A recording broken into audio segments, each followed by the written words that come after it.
जो चाहोगे सो पाओगे। हम चाहते तो है बहुत कुछ पाने की, पर इसमें सफल नहीं हो पाते। क्या कोई ऐसी तकनीक या विधा है जिससे कि हम जो पाना चाहते हैं उसे हासिल कर पाए? हाँ, एक ऐसी विधा है जिसका ज्ञान बहुत कम लोगों को है और 100 में से केवल 2 या 3 लोग ही इसे सीख पाते हैं। क्या आप उन 2 या 3 लोगों में से हो जो इसकी काबिलियत रखते हैं? आज ये कहानी आपकी आंखें खोल देगी और आपको असीम ज्ञान देगा जिसका उपयोग बहुत कम लोग ही कर पाते हैं। तो चलिए जानते हैं क्या है वो ज्ञान। एक साधु घाट किनारे अपना डेरा डाले हुए था।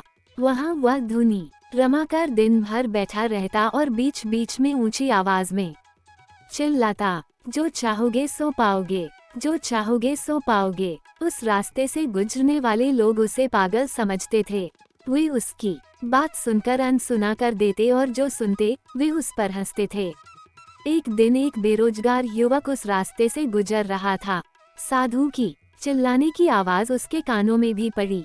जो चाहोगे सो पाओगे, जो चाहोगे सो पाओगे। ये वाक्य सुनकर वह युवक साधु के पास आ गया और उससे पूछने लगा, बाबा, आप बहुत देर से जो चाहोगे सो पाओगे चिल्ला रहे हो। क्या आप सच में मुझे वो दे सकते हो जो मैं पाना चाहता हूँ? साधु बोला, हाँ बेटा, लेकिन पहले तुम मुझे ये बताओ कि तुम पाना क्या चाहते हो? बाबा, मैं चाहता हूँ कि एक दिन में हीरों का बहुत बड़ा व्यापारी बनूं। क्या आप मेरी ये इच्छा पूरी कर सकते हैं?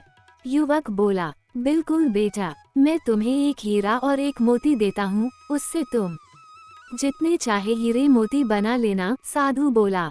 साधु की बात सुनकर युवक की आंखों में आशा की ज्योति चमक उठी। फिर साधु ने उसे अपनी दोनों हथेलियां आगे बढ़ाने को कहा।